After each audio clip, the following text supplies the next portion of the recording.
Hi there, the second video we have on the Maptitude new features. So in this point we're going to look at isochromes.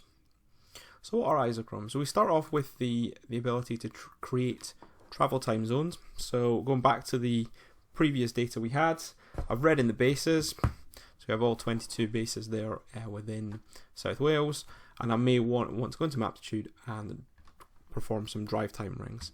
So typically what we would have done there is opening up Maptitude, and then within Maptitude we would look to click on the drive time rings, so select locations, base layers, and we might say something along the lines of, right, we want to see one ring of 5 minutes. Or actually, if we're talking about response policing, let's say 12 minutes travel from any of the bases, what proportion or what area is that going to cover, where are the overlaps, and where are the areas that we're not going to be able to respond to within that period. So what will happen when you've done that is you'll get the status bar will start to update. It should take a couple of minutes just to provide that all the processing, and you should get some nice drive time. That's sort of what I would expect. We've got areas following the road network, especially on the M4, where you can get to a larger geographical area, whereas there's still going to be some areas of the county or the force that are not going to be accessible within a 12-minute target. So that can be useful, but one of the things we might come back to is saying that's very static. We're only looking at one 12-minute travel time. Let's sort of flip this on its head slightly. What if we were to create 15 1-minute travel times? Separate rings using the base. So if you see there, we've got separate rings. So we're 15 rings of 1 minute. I'm using separate rings, and I'm using the base name for the name of the contours.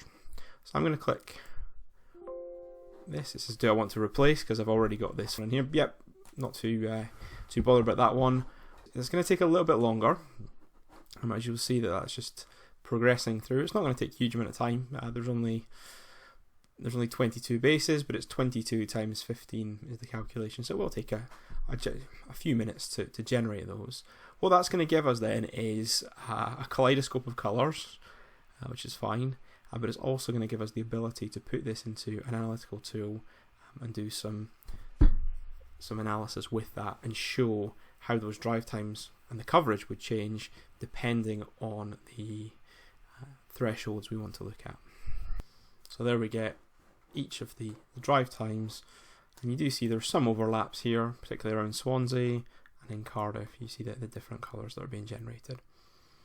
Okay, so that's useful, and if we wanted to look at that, it looks a little bit artistic, but there's not an awful lot we would do with it in Maptitude. The new features we have are file export, and we can export as a geography. The geography I like to use is the Esri shapefile, and I'm going to take that and the include built-in data. So if I hit OK on that, and I'm going to just save that to my desktop, because although that's bad practice, make sure that I get there nice and quick. I'm going to open up one of our analytical tools. In this case we use Tableau. Create a spatial file. So I'm going to use the spatial file, and I know that's on my desktop because I just left it there. And I'm going to put those drive time rings in. So what we'll see here is we have ID points, areas, origin, contours, which is the number of minutes, the bases, and the geometry. So when I put that into Tableau, double click on the geometry and it will create which is already the geography of South Wales. I need to do a few other bits and pieces just to make this work. So I need to put my base in and the contour. What I'm actually going to do, just to make this a little bit easier, so I'm also going to add in. Okay, what I'm going to do here is join the bases with the base name to create, so I can see the bases that are used here.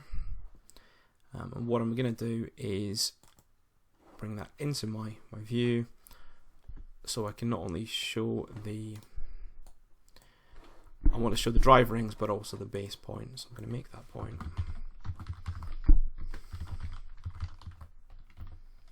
In Tableau there is an option of making points. So I'm going to take the easting, the northing, and a code that's going to allow us to make that point. And then I can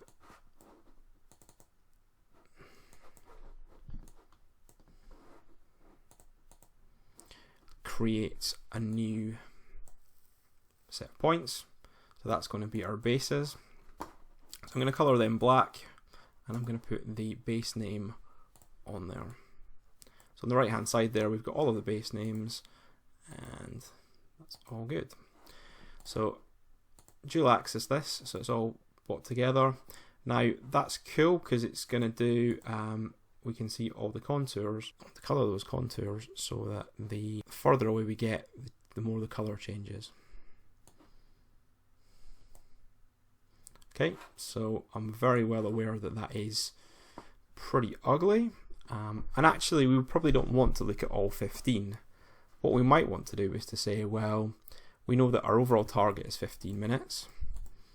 Our response team should be able to mobilize within 2 minutes, and our other resources will have 10 minutes within that target. So maybe I just want to see the 10 minutes, 10 minute, a 13 minute, and a 15 minute contours. So what I'll do is right click and keep these, and that's what we start to get something that resembles what we want to see here.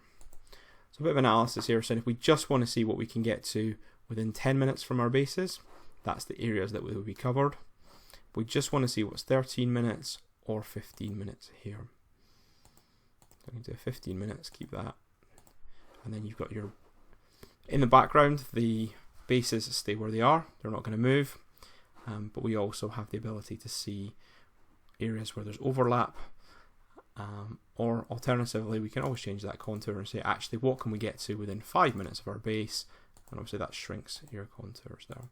So there's a lot of use cases for this. One of the ones I've used recently was for a fire service, where they have different mobilization times depending on whether they are whole time or retained or day accrued services. So at that point, they may want to change the contour, or effectively the target they have would be a 12-minute target to get to the incident. If the mobilization time for whole time is 2 minutes, then we could look at a 10-minute contour. Whereas actually, if we're going to take 5 minutes to mobilize on average for a retained station, then actually we'd be looking at a 7-minute contour there.